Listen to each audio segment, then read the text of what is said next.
Hello, everybody. Happy Tuesday, and welcome to the newest edition of the Live Stream Live, sponsored by nobody still. Soon, I'm having some conversations with some lovely brands that I believe in, and their logo will be right here soon. We will have a sponsor. I'll put it here, and I'll say some nice things about the brand, and it'll be wonderful. But who knows? Maybe even next week. I don't know. So, hey, how's everybody doing?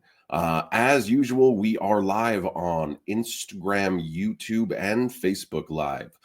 If you have any questions, comments, or concerns, you can pop them into any of the comment sections in any of those places, and I will do my best to answer them or not answer them or not comment on them if they are weird. As usual, we're going to start it off with me speaking to you about what's been happening, and then we will bring on our guest, Zayd Dohrn, who is a very cool guy, who I'm very happy to have on the show. And I think you're going to really love to learn and hear what he has to say. But so, as we all know, if you live in America, we just had Thanksgiving. And I hope it was okay for everyone. I hope no one had a horrible time, any poopy conversations. I hope no one is still obsessing over the COVID vaccine. No, nobody in my house was.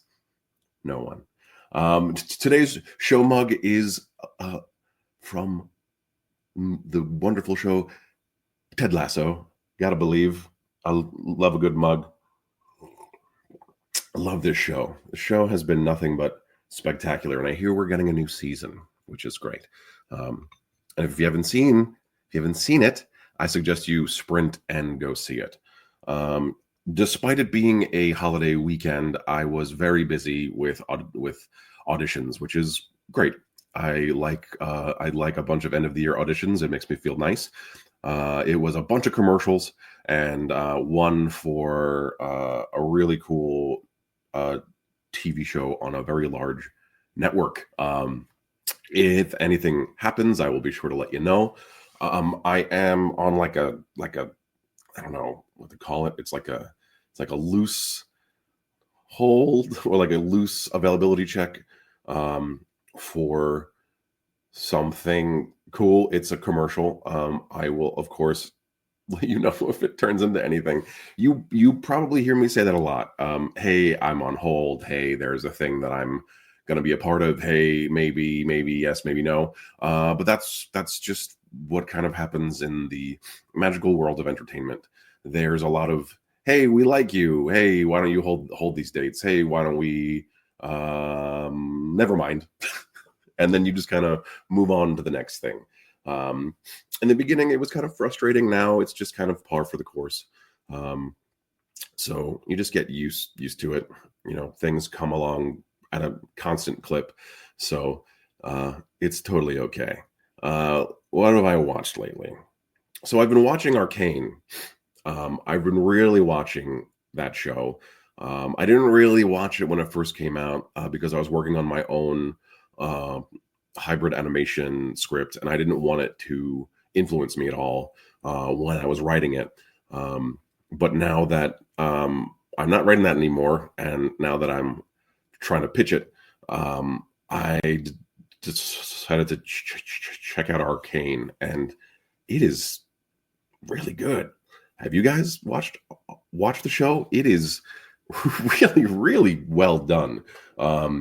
Just the story and the characters and the voice acting and just everything about it is pretty spectacular. I will say. And I've also played a lot of League of Legends. I've played a lot of team fight tactics. So it is a world that I'm very familiar with. So it already like is baked in for me to, I guess, kind of enjoy it, which is good. I also watched I watched the movie The Substance. Whether if you don't know what that is, it's a I guess it's body horror is where it would fit. It's I guess it's being like it's like it's a thriller, but it's not a thriller. It's a horror film. But horror films can't win awards, so they make things thrillers, which is fine. But it's totally body horror. It's the one with Demi Moore, and she's like an aging. She's an aging starlet, and there's this injectable that you can take that literally you basically like bud a younger, more interesting, more amazing version of yourself out of your own spinal column, and you have to spend a week on and a week off, or else you start to like rob each other of life. So as you can imagine, it gets hairy, and the young version wants to just go be young and fun and be out in the world. And she's constantly like taking time from Demi Moore's character. It's very well done. It's very, very stylized, and it's not subtle at all in the messaging that it's trying to send, and I don't think it should be. It's essentially just like be okay with yourself no matter what is happening around you, and you are beautiful and worthy and fantastic, and it's well performed and well done. It's a heightened version of what Hollywood asks for, but it's not out of the norm, people treating other people in this fashion. What'd you ask? What is the reaction in the industry for a producer also being the lead actor?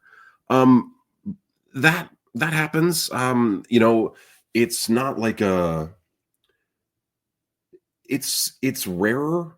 It's less rare now, because in order to get things that you want to get made, you largely have to be your own producer. Most of the things that I've made that I am like a lead role in, I have made myself, just because I'm a larger guy, and there's not a lot of really interesting work for larger guys in the entertainment industry. We usually like punch you in the face, or rape you, or rob you, or blow up a building. But we're more than that. I mean, I'm married, and I have a daughter, and I have another daughter on the way, and I deeply love and have a giant heart.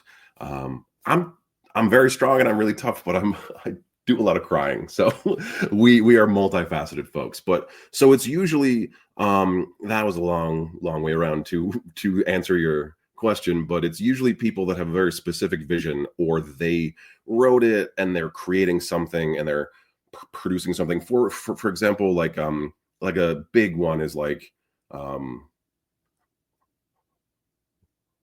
Ryan Reynolds, right? When he wanted to make Deadpool, he kind of put that up on his own back and made it himself.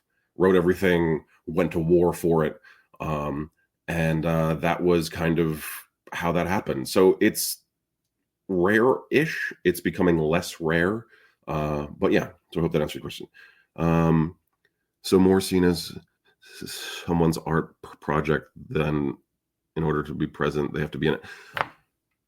I don't know if it's necessarily someone's art project. I will say that it would be a thing that maybe you want to have a little bit more control over. Maybe it is your specific vision. It could be a passion project, but it's likely just a thing that you don't want to see get messed up, because it can get messed up. It can go through like an algorithm thing, and it can be like, this part of your thing is bad and it won't be good for blah blah blah. But yeah, so it's mostly just to protect your vision, because it's probably great, and putting your script into a stupid algorithm isn't really gonna be all that awesome.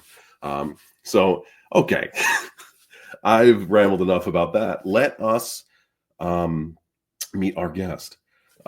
He is a really cool guy who I'm very happy is here. He is the head of uh, playwriting and script writing at Northeastern in Chicago. He has an incredible podcast about his life, which we will get into. He has written some really cool plays. He's written some cool screenplays, and we actually met in a really cool way. Without further ado, here is our guest. Oh, hey. Hey, Josh. How you doing? How are you, man? I'm good. I'm good. Thanks for having me on. Of course. Thanks so much for being here. It's really awesome. I'm going to take some water for a second. I've been speaking a lot. So let's jump right in, and I kind of want to talk a little bit about, and I'm sure everyone wants to, but I'd love to talk a little bit about how you came up. From what I understand, you were born as you say underground, on the run from the FBI. Well, you weren't, but your mom and dad were, because they were civil rights activists. Yeah. Yeah, they were.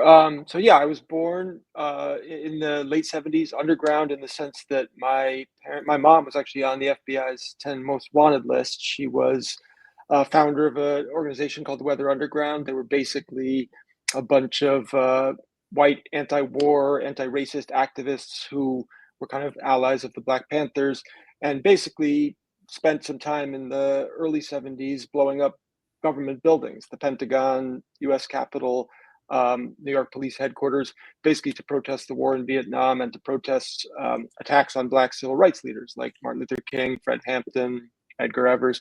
So yeah, they were, the FBI would have called them terrorists. They called themselves revolutionaries. They were trying to overthrow the U.S. government, and I was born during that time when they were still on the run underground. And so yeah, spent my childhood in a very crazy way. I think I personally think that is incredibly cool.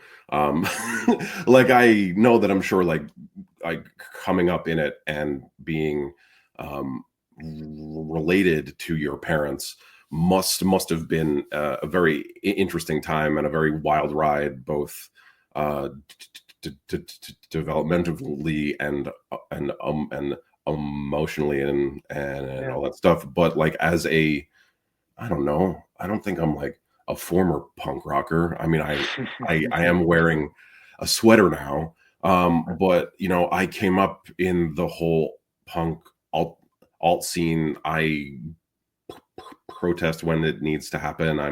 I march for people, and I'm out in the streets when I need to be. You have a very specific, like, you've lived this in a way that most people cosplay, I guess. Yeah. Well, that's certainly my parents did, and they were, like you said, we all know people. We all maybe are people who sometimes protest or who like to think of ourselves as politically engaged. My parents were the most, committed, radical people I've ever met, and probably most people have ever met. They really lived that idea of kind of, if something's wrong in the world, we have to fight with everything we can to change it. And for them, that meant racism. It meant the Vietnam War, and they were willing to risk everything. I mean, they both, they were in college when they became activists. They dropped out. They went on the run. They sacrificed their futures. They ended up in prison. My mom spent a couple of years during my childhood in and out of jail. Many of their friends went to prison for decades or were killed by police or by them, by each other, in accidents, building bombs and things like that. So it was a dangerous time, and it was a crazy way to grow up. But yeah, like you said, also had cool elements and taught me a lot. Yeah, I'm sure. Yeah, it's just yeah. I mean, has it informed your art? I think it has. I mean, I'm guessing it's probably the reason I'm an artist. You don't know. I'm sure you feel this way as an actor. Like, it's hard entirely to pinpoint, like, I do this because of this reason. But when I think about it, I definitely think for me, telling stories, writing down ideas, writing down things that happened to me has always been a way of kind of trying to understand or make sense of the crazy way I grew up. And Sure. I didn't think about it, at the beginning. When I was an artist in my 20s, I was just making what seemed cool. Yeah. But then I look back at the stuff I made and the way critics wrote about it and what people found in it. And, you can definitely see some themes that start to bubble up that have to do with, growing up in a family that has these kind of very um, uniquely intense ideas about how to live in the world. Well, I think, yeah, I mean, just from what I've been able to interact with and read and Yeah. um, some of your other work, I mean, I put on the promos that you are a revolutionary also, Hmm. and I think that you are the way that you write for people, the way that, and I understand that that's what you're supposed to do as a writer. You're like supposed to get into people's heads, but not everybody is very good at that. Yeah. Um, and you seem to have a way in um, empathetically, where you really get to the feel of either a specific type of person, group of people, and I feel that has to come from at least a little bit from being raised in a hyper empathetic environment. That's interesting. Yeah. Well, thank you for saying that about my work. But I think you're right. It was a hyper empathetic environment. It was also an environment that involved a lot of what you might call role playing, right? I Hmm, mean, we like literally when I was growing up, we had fake names. We were living fake lives. We had, my parents had fake jobs. When I went to school, I used a different name. I didn't have a birth certificate or a social security number until I was, 7. So I damn, definitely grew up kind of, watching my parents pretend to be other people. And so sure. that can't be I don't want to get too Freudian or anything, but it can't be a coincidence that I ended up being a playwright and wanting to kind of explore what that's like to put yourself in the shoes of somebody else. Sure. Yeah. Mhm. And then so you started out writing plays. Mhm. What drew you to that part of the entertainment spectrum? Like, I mean, like, sure, Yeah. it's like where you start is in the theater, but Hmm. Hmm. you're still there, right? So you hop in and out of pretty much every possible medium from Yeah. what I can tell. Um, Yeah. Yeah. Well, like you, I mean, I know you as an actor do a lot of, it's like when you're an artist, you have to both for your own creative reasons and for the kind of jobs that are there, you end up dipping in and out of different worlds, different mediums, right? So for me, I mean, I grew up, I was a movie buff. I loved films. When I graduated from college, I moved to LA, wrote a screenplay, sold a screenplay, felt like, oh, this is how it works. This is how you do it. And then I had that kind of experience that I think a lot of young writers have in Hollywood, which is like, "Oh, it's nice to make some money as a 22-year-old, and it's nice to feel like you're part of this glamorous business. But then the work kind of sucks. The people who you're working with are not really interested in making something good, and it can get pretty disillusioning pretty quickly." yeah, So for me, the theater presented itself as a kind of, I just had this idea when I was in my 20s, like, I didn't like this. The movie didn't get made. I never liked the idea that I was hired to write. It wasn't my idea. It was something somebody read. One of my samples hired me to write their idea, and that happens a lot in Hollywood. And I felt, flattered that they liked my writing. I felt good to be out there working, but ultimately, I felt like I don't want to spend my life writing bad things that never get made. So the theater just popped into my head. I'd never been a big theater kid or anything, but it popped into my head as like, I should go back to my hometown of New York. I should write the kind of things that I think are cool. And if it's a play, it can be everything I want a movie to be. It can be complicated about character. It can be dark and interesting and funny. But I just thought I had a better chance of getting it made and getting it made the way I wanted to make it. Making something good. when So it's on that's what stage. led me to playwriting. And then Yeah. weirdly, many years later, playwriting led me back into other media making, writing for TV, writing for podcasts, writing for interactive media. Just there's a big pipeline now of the industry looking towards playwrights as people who can write all sorts of different things. And so that I had a nice like full circle thing of kind of coming back around and getting work that was the kind of work I wished I had gotten in my 20s. In your 20s. Yeah, Mhm. it's really interesting how that's changed also. Like for a while, no one wanted any playwrights at Mhm. all. Yeah, Like they were yeah. like, "Why you don't know anything about story? Like what do you mean?" You know? But it's total bullshit. Like it's like I had kind of like I thought I was only going to do theater. Very specifically, I thought I was only going to do Shakespeare Yeah. forever. Yeah. That's exactly like I was like I'm doing this. That's it. I'm good at it. I have good voice. I got the presence, so I trained in Mhm. all that stuff, and I could like do all the sword fighting and all that shit. Um, Sure.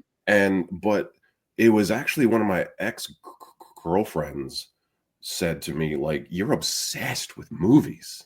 Yeah. Obsessed with them, and I was like, "No, I don't they're fun, I like to watch them, like, but I'm a stage actor, I'm gonna do Shakespeare, I'm obsessed with."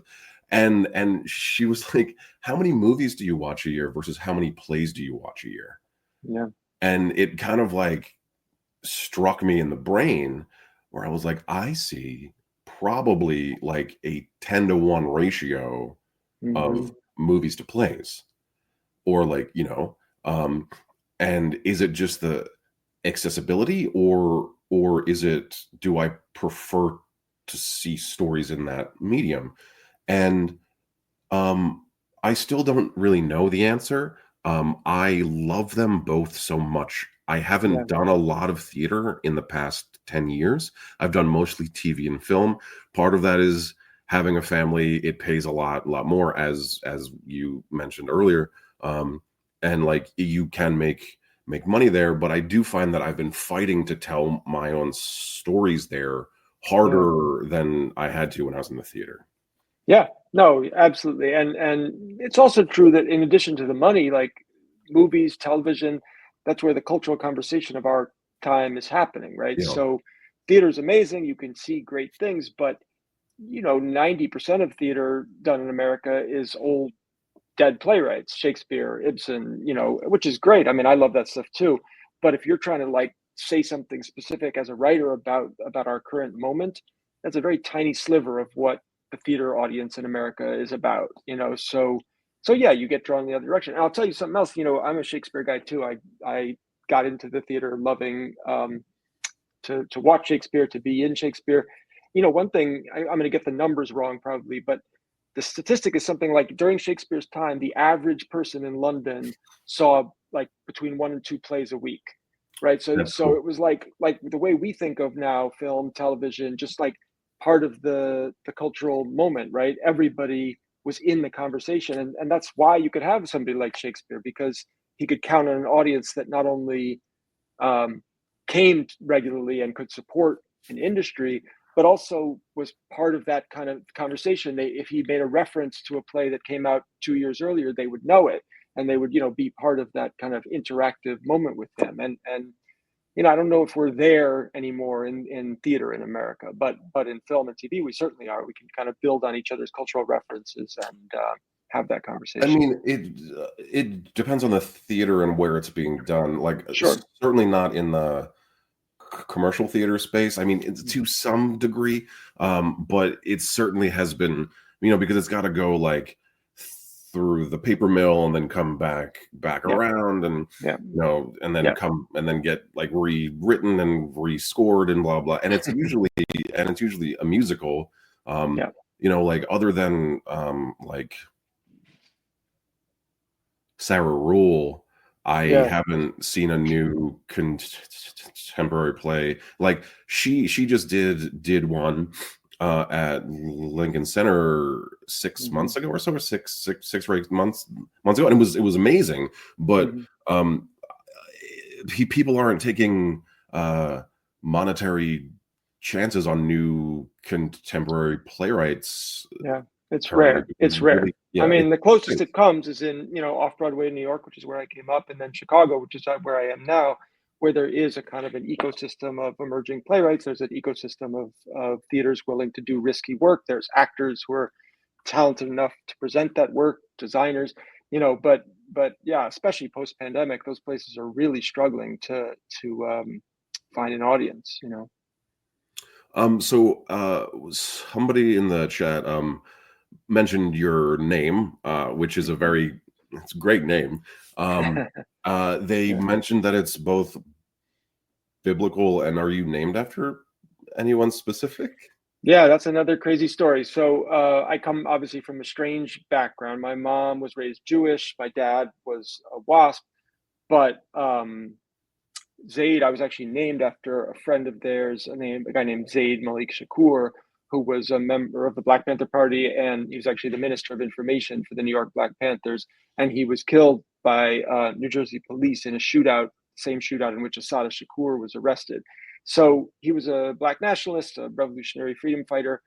Uh, he died a couple years before I was born, and my parents named me after him as a kind of a commemorative thing. But he had taken the name Zayd Shakur, which is an Arabic name, Muslim name, when he converted to Islam. Yes, it was. So before I had seen you or heard you or whatever, I had very randomly I met Zayd because I was cast in a partial reading of one of his amazing scripts. And when I first saw your name, I was like, "Oh, this is a black guy." like, Yeah, I yeah. was like, "Cool!" Like, let's.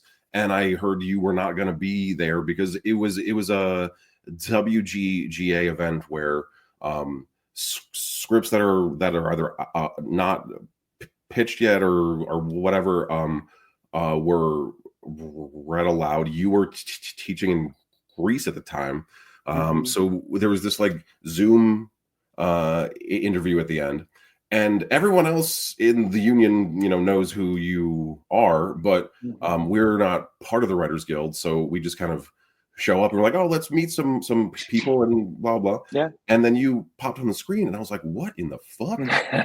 And then Yeah. in the beginning of the interview, they were like, well, because of your life, but everybody knows about your life, Zayd.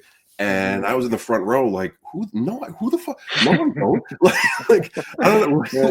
Yeah. Yeah. And then I just like started to try and talk to you, and it worked Yeah. out. And we're Yeah, it worked out. It talking worked to each out other. great. I mean, I love the Writers Guild. I've been a member since the beginning of my career, 10, 15 years ago. And yeah, they do this contest every year called, I forget what it's called, Pilots Interrupted or something. And it's basically for a new pilot that, you submit, they judge it, they pick a drama and a comedy to do these kind of stage readings at Lincoln Center. And it's a great program because so much good work that's being done by members of the Writers Guild doesn't it isn't getting made because only one tiny fraction of the pilots written actually get produced, even at that level of the Writers Guild Yeah, it's so members. small.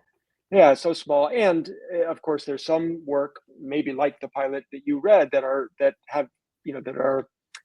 either too strange, too political, too something to kind of like be a mainstream show. I mean, I still have hopes for that show. I think it'd be a cool show on TV, but but it's got its difficulties too. And so I really appreciate the Writers Guild being like out there, kind of advocating for their writers and for their most, their riskiest and strangest work. It's an incredible script, and I would love to see it happen, Mhm. obviously. But Yeah, I would. yeah. It's just on its own.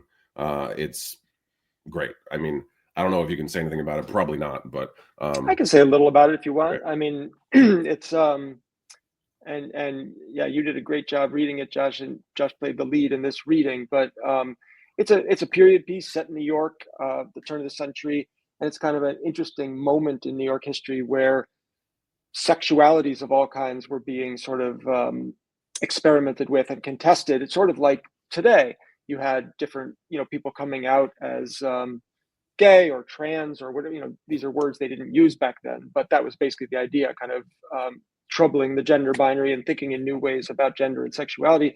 And meanwhile, just like we have today, you had this massive counter reaction where some of the uh, political elite of New York were really trying to kind of crush any sense of like experimentation and strangeness in downtown New York, Manhattan. So Yeah, I think the pilot, I won't say much more about the pilot because it's still out there and about to, we're about to go out and pitch it. But I think of it as kind of a weird combination of like Moulin Rouge and Goodfellas. It's like a very dark sort of club sex violence type of show. Yeah, when I was speaking to my wife about it, I was like, it's kind of like a queer American Peaky Blinders, Yeah, that's you exactly know? right. That's Yeah, exactly right. like It's like Peaky Blinders and with a little bit of showmanship and set in a kind of a queer nightclub. I think it'll find a place to live. It's super interesting and really cool and just very well done. Just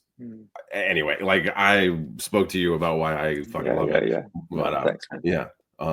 So you what brought you into education? You know, like you run a entire creative program where you are quite literally shaping the art form's future. So Yeah. how did you do that? How did you know? Yeah, I mean, I guess I came at it first as a student long before I was a professor.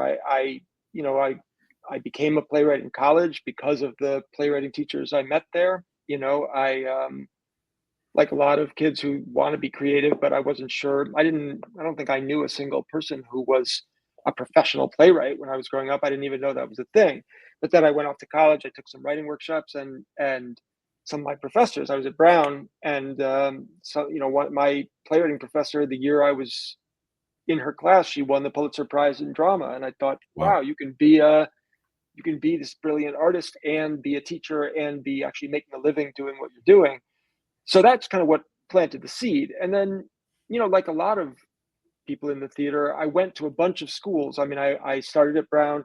I ended up getting my MFA at NYU. I was at Columbia for a while. I was at Juilliard for a while. I did a 2-year fellowship as a playwright at Juilliard. So I was kind of in this world of writing education, and I met all these great mentors who taught me how to do what I do. And so I was just always interested in that exchange of like young writers, mid-career writers, how like mid-career writers can shape, as you said, the next voices in American writing, and also how those I now know that those mid-career writers actually can get a lot out of knowing those young and up and coming writers. It kind of is an interesting feedback loop that happens. So yeah, That I makes was a sense. That makes sense. freelance. Yeah, I was a freelance writer in New York for like 6 or 7 years. It was great, but it's also it's a grind, and it's like you're always kind of looking for that next gig, looking for what's going to come next. And Northwestern offered me this job being a professor of writing, and I thought, I admired my professors of writing so much when I was coming up. I'll try it out. Came to Chicago, started teaching there, and then yeah, now I'm running the MFA program. That's really cool. I mean, and how's it going? Like how is the new generation doing? They're doing so great, and it's funny. I mean, first of all, my colleagues are brilliant. There's about you know six or seven of us playwriting professors in my program, and they're such talented and amazing writers. And then it's a very small program on the graduate level. We only let in 4 writers every year, and they're fully funded. It's free. They get a stipend. They get health insurance, and so it's a way to kind of like pick the best young writers in America and say, like, we're going to give you 2 years to learn from these established writers and to practice your craft without having to worry about a day job or whatever else it might That's be. amazing. That never Yeah. happens anymore. Like It that. never happens Yeah. anymore. It's a pretty unique program. And because it's a unique program, we, along with, there's a couple other programs, Yale and Brown and Juilliard, that are kind of set up like that. But it means that we, along with those places, really can pick the people we think are the most important young writers coming up in the country or the world. So yeah, we have right now 8 writers, 4 in the first year, 4 in the second year, and they're staggeringly talented. They're That's brilliant, and we fantastic. have, since I've been here, I've been at Northwestern 10 years, and our list of alums, they're incredible. Will Arbery is, winning insane awards on and off Broadway and writing for Succession. And, Yeah. we have writers on The Bear. We have writers, almost every show you could think of are alums of our program. So, That's fantastic. I mean, that's great. Has anyone run into, so I don't know how to ask this question, but like Yeah. self censoring, I guess, Hmm. like um uh feeling like they're not allowed to write about specific things for whatever reason. Have you Hmm. um run into any of that stuff? Oh yeah, no, it happens all the time, and in fact, I think it's one of the big things we pitch about our program is that we are, fiercely devoted to championing the work of young writers, whatever they want to write. And we don't do the thing where it's like you're not allowed to write that story, or or you have to be careful and you can't take risks and you have to kind of, you got to avoid offending people.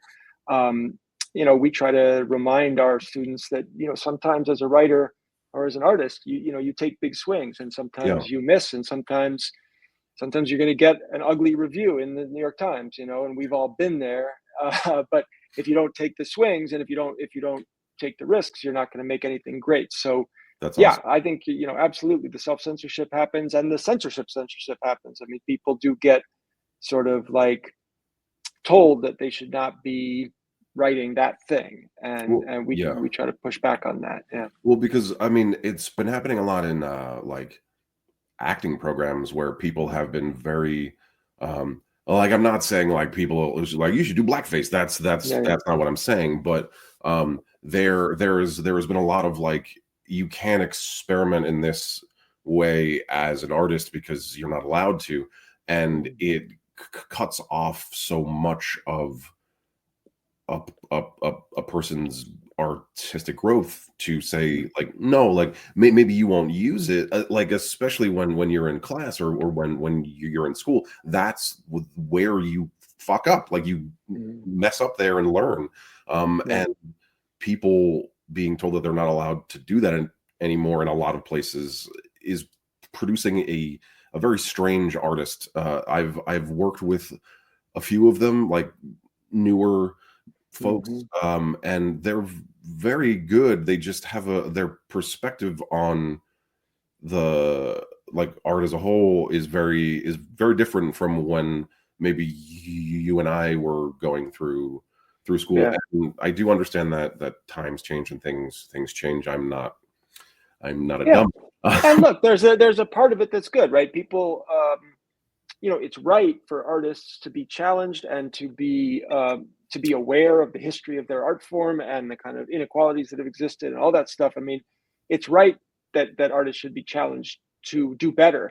And by better, I just mean make better art. Like with most things, if you do it brilliantly, you're not going to have a problem. It's when you do it badly, when you try to, impersonate a person or write a voice that you don't understand or that Yeah, you can't access.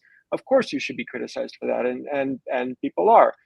The problem is, like you said, when artists get timid, and I don't think there's anything wrong with criticism. I think artists should get criticized, but I think we as especially as fellow artists and as mentors, we have to stand up for the young artists and say, like, yeah, I mean, okay, they fucked up there, but like they should still take another swing. They yeah, have to. If you get timid, the whole game is over. So yeah. you have to Then what? somehow figure out how to be complicated about this stuff, but be brave at the same time. That's great, and that's awesome, man. I'm happy that that's happening with Yeah. you in your program. It's great. Yeah, Um, and we've got some bold writers. I mean, they are, even in the kind of climate that you're talking about, some people writing some very edgy and provocative stuff. So I'm proud of them. Yeah. that's great. That's fucking great. Mhm. So you being in Chicago, you seem to interface with some of the local theaters, specifically with the Good Men. I Mhm. want to talk a little bit about Revolutions. Mhm. It is so I didn't get to see it. I didn't even know that Mhm. that it was a thing until Yeah. you emailed me.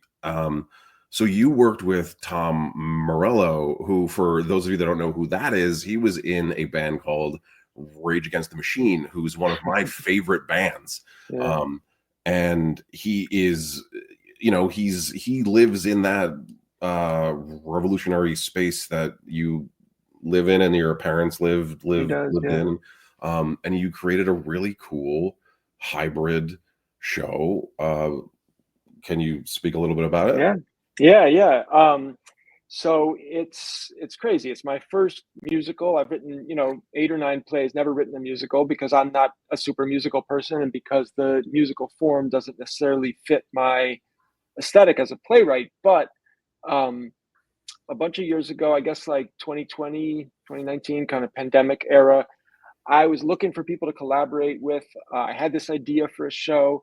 And yeah, so I texted Tom Morello, who's this, he's an incredible, maybe one of the greatest rock guitarists ever. And he's in the Rock and Roll Hall of Fame. He's won a million Grammys. He's a legendary kind of performer and musician. And one thing people don't know about Tom, I think, is like a lot of people know his stuff from Rage Against the Machine or from Audio Slave. And he's got this kind of punk edge to him, but he's also got kind of a solo project called The Night Watchman, which is more like Dylan-esque folk sort of music. Oh, really? And then he's got another project called the Street Sweeper Social Club with Boots Riley, the rapper and filmmaker, where it's kind of like a hip hop duo where Tom plays guitar and Boots raps. So anyway, if you listen to Tom's whole catalog, it's not, I mean, the punk rock anthem stuff is amazing, but it really his catalog spans every vibe, every emotion, every genre you could think of. So as I started to listen to it, I was like, I think there's like a story that could happen here. It's not just the hard rock stuff. It's like there's ballads, there's love songs, there's political songs. So yeah, I called him up. I pitched him this project.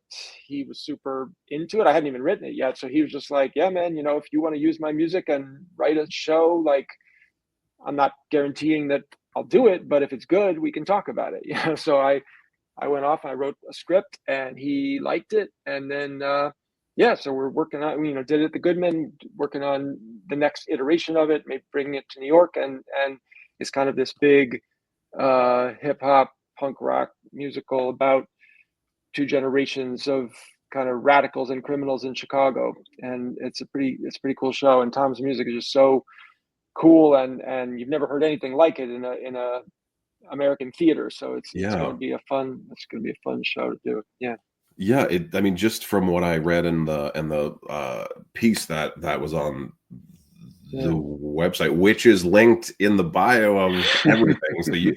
So you go look at it. It is so interesting. It is it's just like you said, it's rap and it's punk and it's verse and it's it's everything that you like and is really interesting, kind of coalesced into a cultural soup, which is really cool. It's exactly that.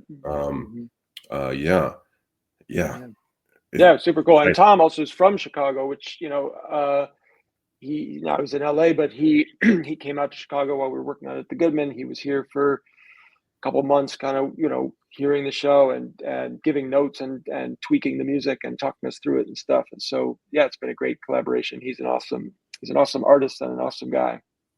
That's cool. Your podcast, Mother Country Rebels, it's like a walk through your own history with your family. And when I was listening to it, first of all, like, sounds exactly like every awesome podcast I've ever listened to. Really well done. Why a podcast and not a TV show? Like, your parents' story could make a compelling show, movie. So that's a funny one. It's another one of the examples of like starting out in a weird place and kind of coming back around. I actually did write it first as a TV show. I got hired by Showtime, or I pitched it to Showtime and got hired to write a pilot right before the pandemic. And I wrote a pilot that I really liked. It's kind of about my parents' story, and people seemed pretty enthusiastic about it. And then the pandemic hit, and the show, everything shut down, and the show wasn't getting made. And what actually happened is that one of my executives from Showtime called me up, and she was actually at Fox 21, which is the studio that was doing the show for Showtime. And she had moved during the pandemic from Fox 21 to Crooked Media, which is the podcast company that does Pod Save America and a bunch of other things. And she basically said to me, look, everything's shut down because of the pandemic. That pilot is so cool. Would you want to do it as an audio show? And I was like, I don't know how to make an audio. I don't know how to make a podcast. I don't know how to do that. Yeah. And she was like, I'll hook you up with people who know the audio side. You're the writer. You write the script, and we'll make it happen. So yeah, she convinced me that it was a cool thing. I spent a year during the pandemic writing this show. It's a 10-part series, kind of telling the history of the Revolutionary Undergrounds of the 1960s and 70s. So it's basically my family, the Weather Underground, and also a group called the Black Liberation Army, which was the most like militant offshoot of the Black Panther Party. And it was just super fun to work on. I had some great collaborators, a woman named Misha Youssef and a woman named Ariana Lee, who really knew the podcast world and could kind of do the audio editing and stuff that I didn't know how to do. So Yeah. I wrote it, I narrated it. We had a bunch of other voices and interviews and archival footage and stuff to cut together. And it turned out really well. I think it's a great show, and it turned into like a big thing. We had 2 million listeners, and just kind of like one of those things where it hit at the right time when people were really interested in that question of like racial violence and kind of resisting racism and how people have done that over the decades and centuries. So yeah, check it out. It's called Mother Country Radicals. It's on every platform and on Crooked Media's website. It is also very much linked in in all the videos too. What I liked about it the most is that you didn't shy away from anything that was ugly or hard or upsetting, especially as a son, to learn some pretty crazy things about your own parents, and then having the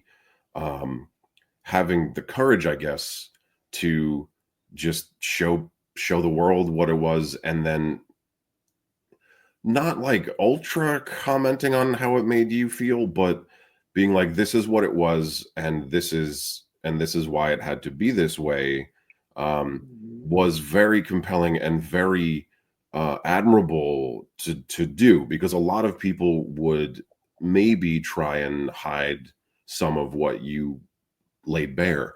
So I think that's part of, it's a crazy story. It's really cool and it's really interesting, but you also came at it with such honesty, which is hard to find nowadays.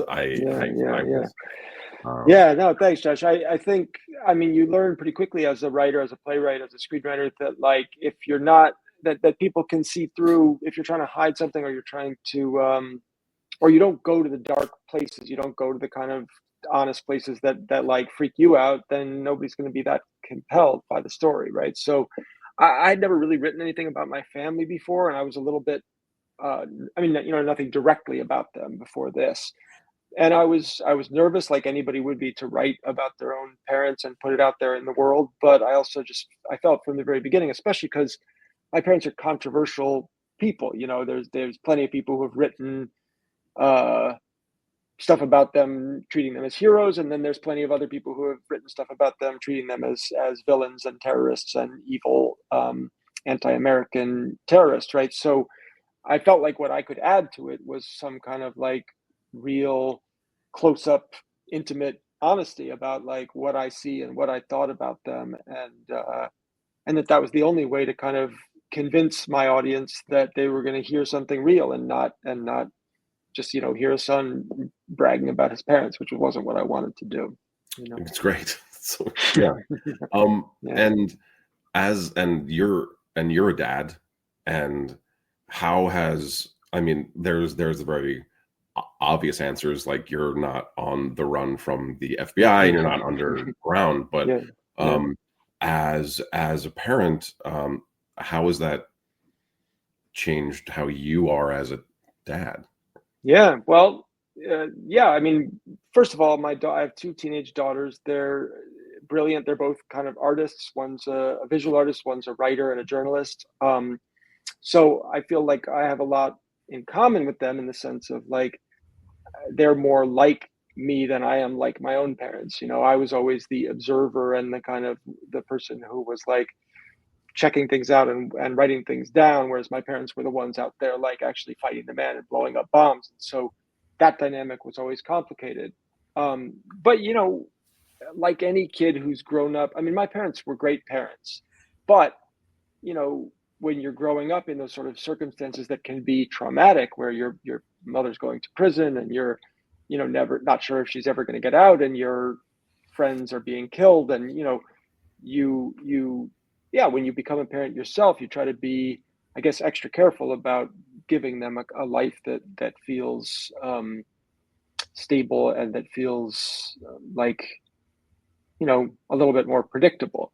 That being said, our family's pretty weird too. So my kids are growing up in their own weird thing, Yeah, I mean, I had my own weird thing too when I was a kid. Yeah. Like, I came up homeless and I was in foster care, and I like had a biological mom who was a crackhead prostitute, like just like stuff like that. So I feel like and the way that it's the same deal. Like, I have a house. I try to make things really stable, Yeah, talk about stuff, for sure. keep things even keel. But I'm also married to a really cool artist, and my daughter seems like she's gonna be a cool artist too.